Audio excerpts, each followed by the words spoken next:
Hello, spooky friends, and welcome to another episode of Storytime with the Scariest Podcast. Woo! I'm Robin Grace. This is Adam Diaz. Hello. And today we're here with a new batch of homegrown horrors. Adam, why don't you tell us what those are? Indeed, we are here with a new batch. Homegrown horrors are the wonderful stories that have been sent to us by you, the listener and or viewer. And they are typically stories that come from you, your friends, or your family that are supposedly true. And they are supernatural, paranormal, coincidental, sometimes extraterrestrial, sometimes true crime in nature. Robin, if someone out there had a story they would like to share with us and wanted us to share on the show, where can they send it? You can send it to storytime@scariest.com. That's our email. You can go to our website, scariest.com, and there's a contact us page. You fill out that form, ask for your email, ask for all this other stuff, and it emails to us that way. And we have social media. We get a bunch actually on Facebook and stuff like that. So if you guys want to do that, that is also an option. Indeed. And Insta. And the Twitter. We've only ever gotten one through Twitter. Yeah, we don't really do. Through Instagram, though. So. Oh, we also don't really use our Twitter. So. I mean, our Twitter is used to post that we've released new episodes. Yes, those post automatically. And then every now and then we share stuff that's just to Twitter, but it's very rare. So, but either way, here's how we're going to do tonight's episode. Typically, we read 4 homegrown horrors. Tonight, we have 2 significantly long homegrown horrors. And we are going to break them up. So Robin's going to read a portion of hers. Then I'm going to read a portion of mine. Is there a break where, like, I figure you could pick it. That's why I did put an intentional page break onto yours.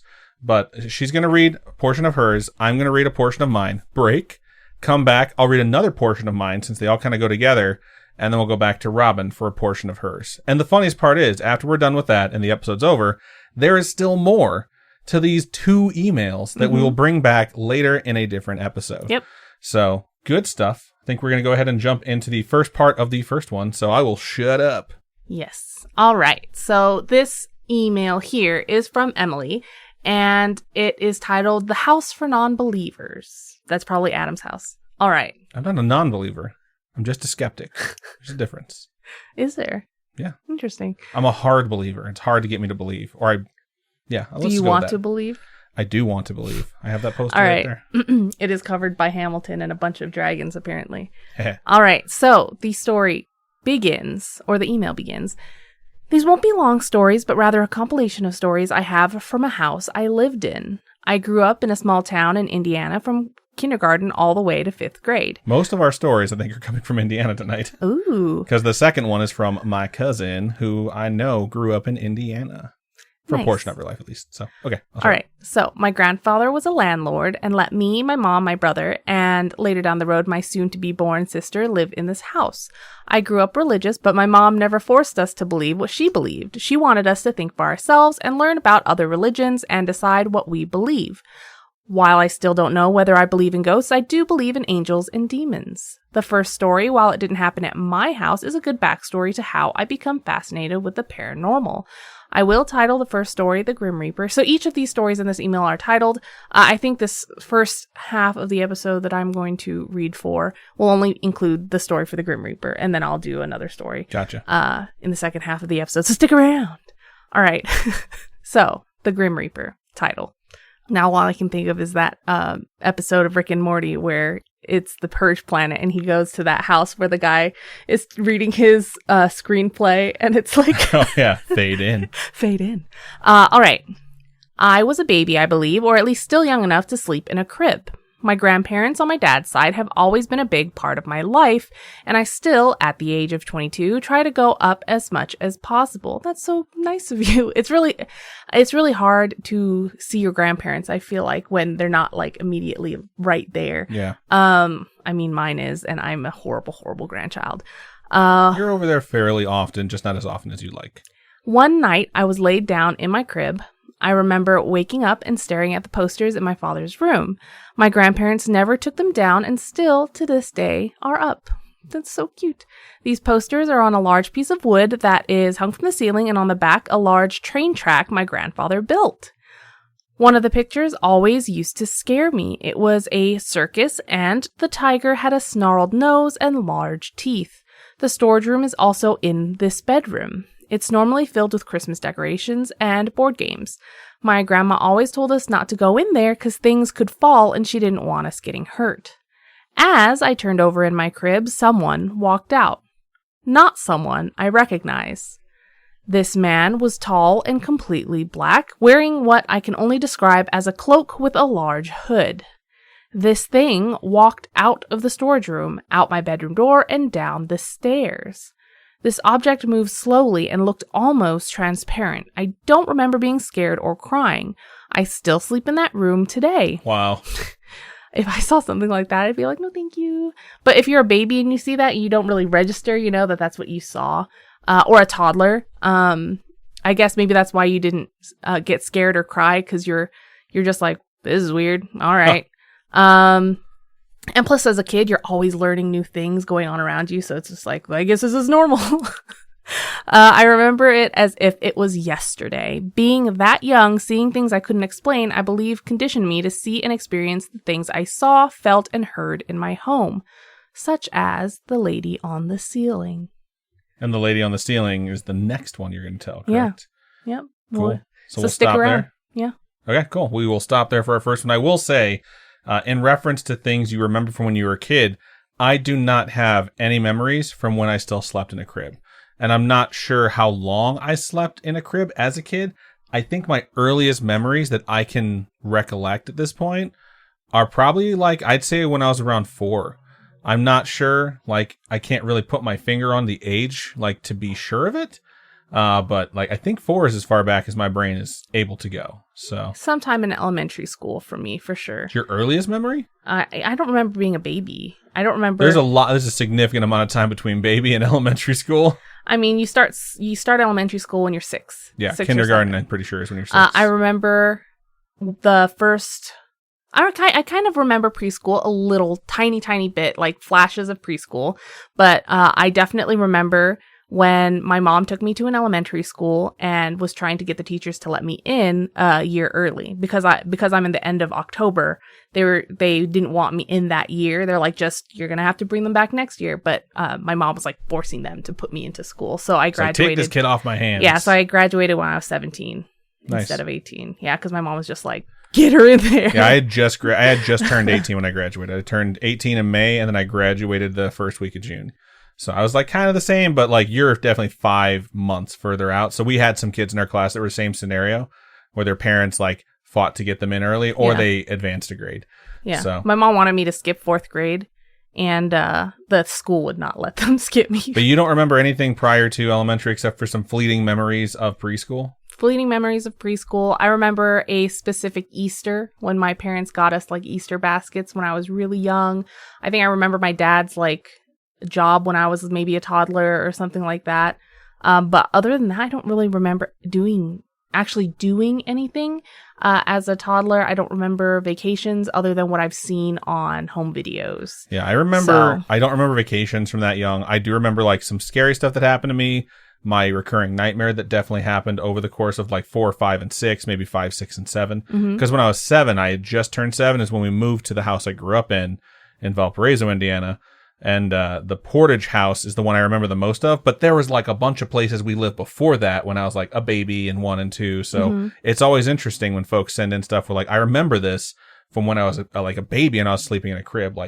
That's kind of cool. It's cool because I don't have that experience, which is, I think it's awesome that you can remember that far back because a lot of stuff happens to you when you're a kid. It does indeed. But either way, looking forward to the rest of the stories that are to come. Yep, especially the lady on the ceiling. I'm absolutely fucking terrified. It sounds horrifying. It sounds like something from Haunting at Hill House.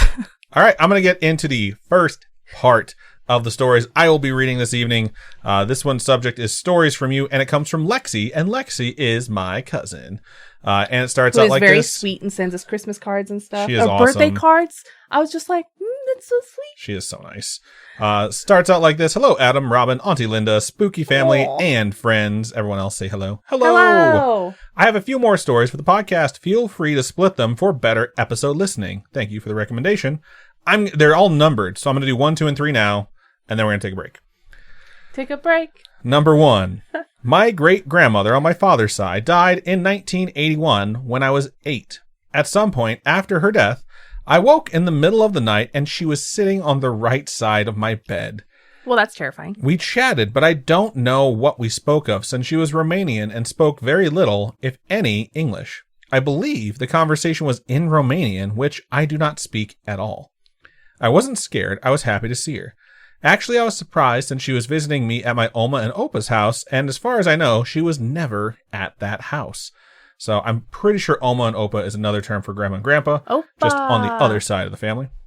And number 2 is 6 years after Oma passed, we, and in parentheses, the we means me, my mom, and my stepdad, All right. moved across state. We had been at the new house for a few years when I awoke one night and Oma was sitting on the right side of the bed. Same side again. Same side, different relative that had passed away visiting. We had a full conversation that I don't remember any of. The feeling that I had was that the conversation was about my son, who was 5-ish at the time. I was calm about the visit, and I was so happy to see her as I missed her after all these years. It was like watching a movie on mute with no subtitles. I wish I remembered the conversation. It was like I had a feeling about the chat. Here's the thing. She had never physically been to this house since she passed years before we moved. For some reason, I didn't tell my mom and aunt about it until a year later. I didn't feel the need to say anything about it when it happened. We had her ashes at the house for many years. Why the chat with no volume? I still cherish the visit. She looked as beautiful as she had before she passed.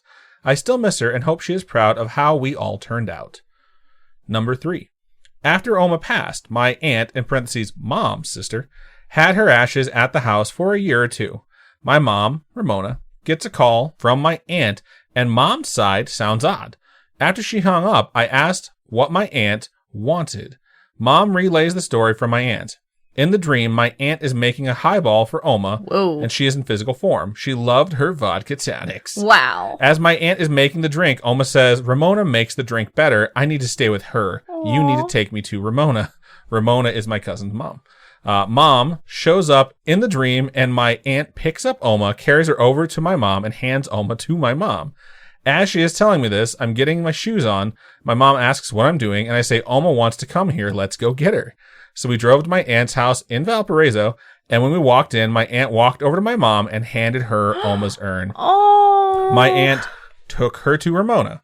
This is how Oma came to live with us and has since moved cross-country with me and Ray. Ray is her husband. Oh. That's super cool. She's just like, you make shitty drinks, send me away. Oh, rude. It's kind of funny because I can just imagine like people in my family being like that if they're visiting from beyond the grave, like, pass me along now, thank you. I'm trying to think of what I would do. Okay, say I'm in an urn, right? I'm trying to think of what I would do. I expect that we'll either end up in our kids' homes or someone will give me to my sister Liz. And I'll just be like, fucking put something else on the TV other than Hallmark. Please, my ghost is dying here. If you go first, I'm going to sprinkle some of your ashes onto a Blu-ray of 50 Shades. No. So that way you can be with it forever since you made me watch that shit Compress so me much. into a sick-ass record. Wow. I want this record. I want this vinyl album to haunt you forever. I mean, I think I would want to be cremated. I would want to be dispersed like one handful, one fistful per family member, however much that is. Someone look up or tell me how much it costs to be pressed into a diamond. Because if I could get handed... Because she wants to waste your money even in death. But I want to get handed down to family member after family member and just be like, this is the haunted gem. This is the haunted diamond of Robin. That's kind of horrifying. But yeah, I want everyone to just reach into my urn, grab a scoop of my ashes, put it in their pocket, take it home, put it in whatever thing you'd like to keep me in. Coffee can, doesn't matter. You know how but throw me in the eyes of your enemy when you need to. You know so how people brush their teeth with the carbon stuff? Yeah. You want to be turning a toothpaste? It's fucked up. That is fucked up, but it's funny. I guess. Put my body in your mouth. All right. We will be right back with the rest of these, or like more of this fucking story.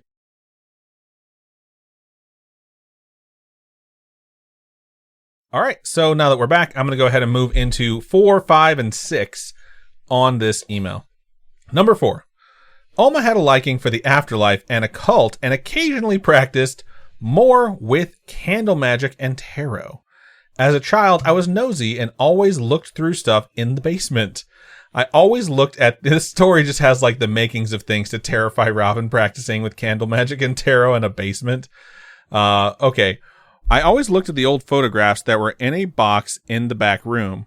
One day, I was rummaging through a box, my hand grazed over something, and my heart stopped. It was wet. Whatever it was shouldn't have been there. Moist. So I looked into the box and saw something about 10 inches or so in length and was wrapped in some type of fabric. I thought dildo too. Okay. I took it out and unwrapped it. The fabric was the netted hair coverings from the 1950s that the ladies wore to keep their hair from getting messed up and tied under the chin. Huh. What I found in the hairnet freaked me out for a young one. It was a human form made out of clay with a picture of my birth father's face on the head. Yup, a clay voodoo doll complete with long hat pins stuck in various places. What? I think I took it to Oma, yeah, and she asked where I got it. I told her, and she told me to quit snooping through her stuff. She was like, Shortly after that, I did try to find it again, but I think she either hid it or tossed it. No, she never cared for my birth father and didn't hide that fact. I've never heard of like an actual voodoo doll being stuck with stuff. Wow. Number 5. On Oma's bookcase, she had her scattered books on reincarnation and magic by Edgar Cayce and the Casey? like. Or is it Case? I don't know. It's Cayce, so I read it one way because I don't like to stop in the middle of a story and then read it a bunch of different ways and sound really unsure. So I just pick one and go with it. Oh, okay. Oma lived in Germany during World War II and came over around 1951 or 1952. Opa would give her money and she would basically hide it, afraid to break the $100 bills. We just figured that she was used to holding on to the money because of living through the war. At some point, she was looking through the books for something and she came across money she had hidden in one of the books. There was a few $100s tucked throughout the book, The Baffling World by John Goodwin, which was published in 1968, apparently. Number 6, and this is going to be the final one that I'll read from this particular email. We had some superstitions in the house also. Oma always said not to sit on the corner of the table or you wouldn't get married. I remember I did the superstition episode and there was so many about where you oriented yourself on the table and how it could like curse you. Really? Yeah. I don't remember if a time frame was associated with this. She also told me to not stare at myself in the mirror or my reflection would jump out at me. That kind of scares me sometimes when I'm brushing my teeth. I'm like, don't stare at yourself in the mirror. What if you do something different than what you're actually doing? What if that happens? Then you're fucked. I stare at myself all the time in the mirror. I just like look at my eyes and I'm like, man, my eyes are really fucking bloodshot today. I probably need to sleep more. Okay, getting back to it. How do you see your eyes when your lashes are so long? I just open my eyes pretty wide. Or my reflection would jump out at me. Didn't that boggle a young mind? Personally, I believe in the broken mirror and black cats. In parentheses, I'm a dog person with cat allergies. Anyways, superstitions. I don't believe in the black cat superstitions because I have one and she is wonderful. She is wonderful. I had a black cat situation once where a black cat crossed the road in front of me on the way to a club, a drive 35 minutes to a club, only to realize that I left my driver's license at home. Oof. Let me tell you, the drive from Portage, Indiana to Maryville, Indiana on back roads gave me time to curse at myself for forgetting it. Then I would notice the streetlights would go out after I drove under them. That freaked me out, as it happened numerous times that night. Oh my God. I went back to the club and realized I should have just stayed home. That's what the cat was trying to tell you. On the drive back, another black cat crossed in front of me. I took this as the open and close of the crap luck / bad time I had that night. I walk under ladders and have no fear of Friday the 13th. My grandparents were married on Friday the 13th and together for 43 years when Omer passed. Ray and I were also married on Friday the 13th in Las Vegas. Wait, what? I had a friend who was married on Friday the 13th also, to his first wife. Oh.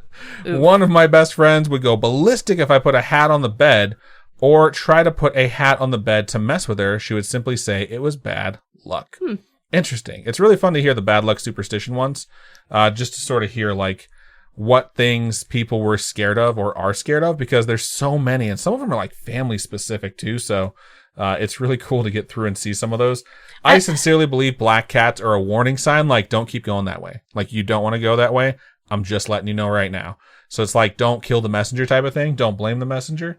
It was trying to warn you. You turned around. Whatever was waiting for you there chased you home, which is why it was turning off all those lights. You decided to go back out, had a crap night, and when you left, the cat crossed again. It was like, fucking told you.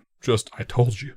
So that's my interpretation. I think it is kind of like maybe a family thing, because like Adam always thought that when you have a ringing in your ear, it's someone talking about you. I've always heard from everyone, not just people in my family, everyone I grew up around in Northwest Indiana, if your ears ring, it means someone's talking about you. Until I met Robin, who thinks differently. Everyone in my family thinks that if you hear a ringing in your ears, someone is talking shit about you, not just talking about you. Mentioning Robin's older sister again, we tested this because I asked her, because we were hanging out one time, like, hey, if you hear your ears ringing, I asked her and her husband at the same time, if you hear your ears ring, what does that mean? And like in unison, they said, it means someone's talking. And her husband was like talking about you. And she was like talking shit about you. And I was like, see, I fucking knew it. It's a family specific thing. Maybe it's part of like Vietnamese culture or just Asian culture in general. Or just maybe it's from Texas or Hawaii. I don't fucking know. All I know is it seems awfully pessimistic. So every time my ears are ringing, I think like, who could be talking about me? But since I've met Robin, I think like, who's fucking talking shit about me right now? Usually me. Yeah, I figure it's always probably her. me. Or she's thinking terrible things. But either way, it's so much fun to go through superstitions. Terrible things or naughty things? I hope both. What? All right. Good stuff. All right. So I'm going to read a couple more stories from Emily over here. And the next one, if you folks have been really wanting to know, is the lady on the ceiling. I like that we were like put on the to be continued at the beginning of the episode. Now we get to find out about the lady on the ceiling. Last time on Dragon Ball Z.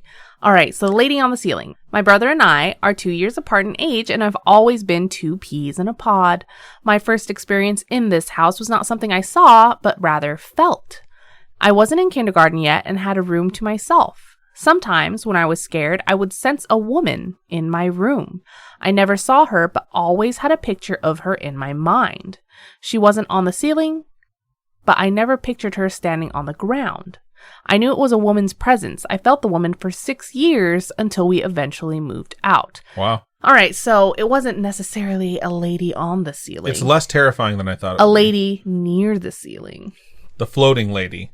All right, the next story is titled The Attic Door / Temperature Change. Okay. Like I said, my brother's room was right next to mine, connected by a hallway. Think of a conjoined hotel room. So there's that door that you can open into the next hotel room. Gotcha. So this room was always cold, even though we had central heating and cooling.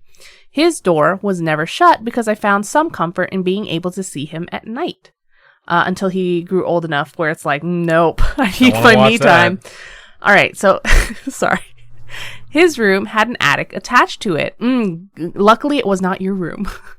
This door was thick and old. The only thing keeping this locked was a barrel bolt lock. I was going to say, same. Thick and old. God.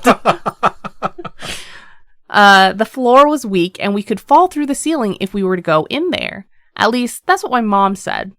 Sometimes, when we would wake up, the door would be open. This thing has a bolt lock, and when they wake up, it's fucking open? No. There's someone up there that came down for their bucket of fish heads. That's exactly what's happening. My mom thought it was us for a while. We told her it wasn't, and she made it very clear that it was dangerous and we would get hurt. My brother and I got used to it and would close it and lock it if we saw it open. What the oh my God. It didn't stop there. It began to move through the house. What the fuck? Fucking fuck. No. All right, I have to read the next one now. It's called Bumps in the Night, right? It probably stems from the last one, which is why I have to read it. So this story happened to my mom.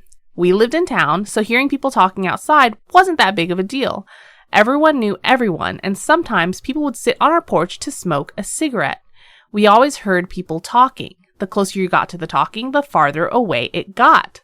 You would look outside and no one would be there. You could never make out what they were saying. Sometimes it was angry and sometimes it sounded like a normal conversation. Then the ghost, demon, entity, whatever, began ringing our doorbell. What the fuck? Okay, I have to go to the next one. It's called the doorbell. You have to, right? All right. So it goes, the doorbell always rang, day and night. At first, we thought it was my friends ding-dong ditching my house. I don't know if people do that anymore. They do. Do doorbells exist? Because if they do, kids still ding-dong ditch. But there's cameras now. Doesn't fucking matter. You wear a mask. But it only did it at certain times. We told my friends to stop, and they were persistent that it wasn't them. We would be casually having a conversation and say a number in the sentence, like, for instance, you can have 2 pieces of cake. And then the doorbell would ring 2 times. It took us a while to catch on, and we started engaging, telling the spirit to ring it 5 times, and it would. We started having some fun. My mom wasn't a huge fan, but my friends and I decided to take some EVPs. All right, and I think at EVPs, we'll pick this up on a different episode because I could just keep reading. It's like one leads into the other. I would It's recommend great. reading EVPs and then stopping after that one. You sure? Okay, Yeah. got it. Fine. All right. So the only prominent EVP I ever caught was on a flip phone. My friend and I went into my bathroom and started asking questions. We told the spirit to touch us. We told them we can stand normal or in funky fashion.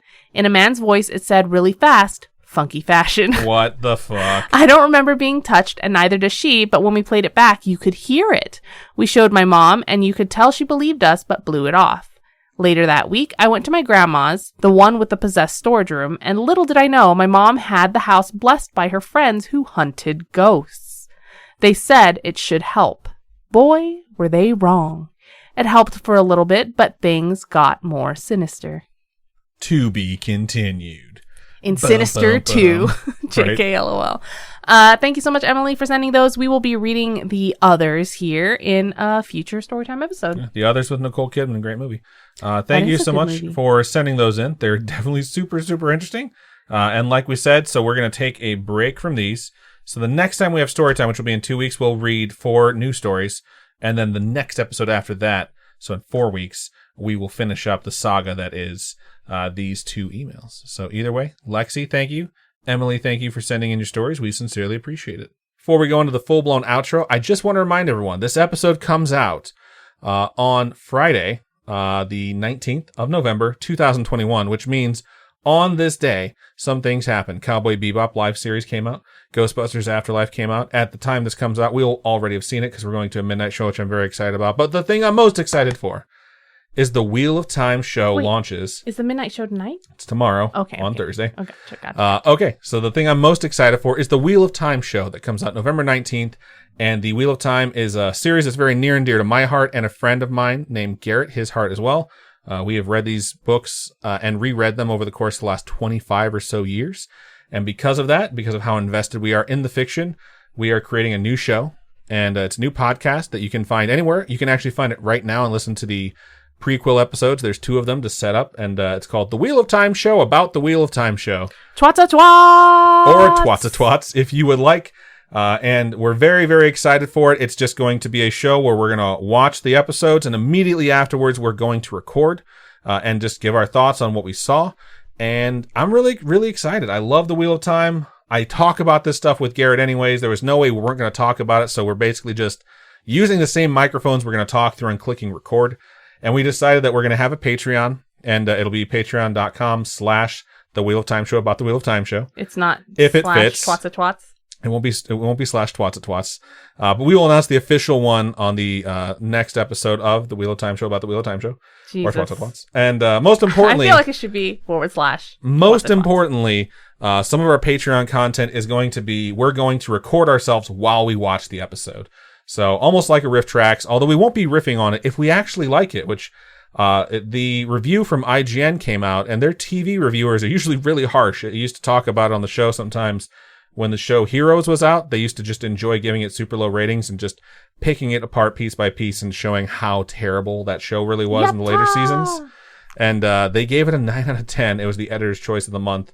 And the headline for it was like a rival to Game of Thrones, which is exactly what Amazon has been pouring money into it for. So I'm cautiously pessimistic is the best way I can put it, but we'll see what happens with it. But please go on whatever app you're listening to right now and subscribe to the Wheel of Time show, about the Wheel of Time show, with Garrett Schultz and Adam Diaz.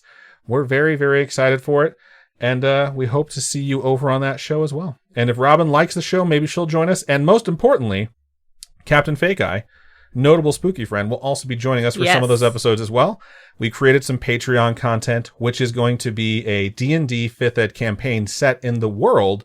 It's going to be a prequel, like far back, Age of Legends, if you folks know what that is, if you've watched The Wheel of Time, or excuse me, if you've read The Wheel of Time before, is our setting. And that will be some Patreon content and maybe be released on the normal feed in the future as well. And I'm super excited. I can't say that enough. So thank you so much to everyone who listens to Scary-ish. And if you guys want to go check out that show as well, it would mean the world to me. So that said, if you have a story you would like to share with us for Scary-ish, that is a homegrown horror, you can reach out to us by emailing storytime@scarish.com, or going to our website, scarish.com, and clicking on Contact Us. Fill out that form. It comes directly to us. You can also hit us up on any of our social medias. Facebook is facebook.com/scarishpodcast. Twitter is @scarishpod, and Instagram is @scarishpodcast. We would love to hear from you. Robin, for folks who would like to donate to us, how can they do so? You can go to patreon.com/scarishpodcast, and those are monthly donations. Tiers start at $1. At $1, you get ad-free episodes. I am going to be packaging up this season's or this past season's Badge of Honor packages soon. It just takes a little while for me because I handwrite every single note. But I'll get that packaged up and mailed out soon. I'm working on making some lanyards. That's going to be a future Badge of Honor item. So look forward to that. And yeah. If you're not into the monthly donation type thing, you can go to Ko-fi, ko-fi.com/scarishpodcast, and those are one-time donations. Whoa, that's fast. So, yeah, thank you so much, everybody, for supporting us. Indeed. That's everything we have for Storytime number 177. So, Robin, go ahead and sign us out. Keep on creeping on. We'll talk to you guys later. Bye. Bye.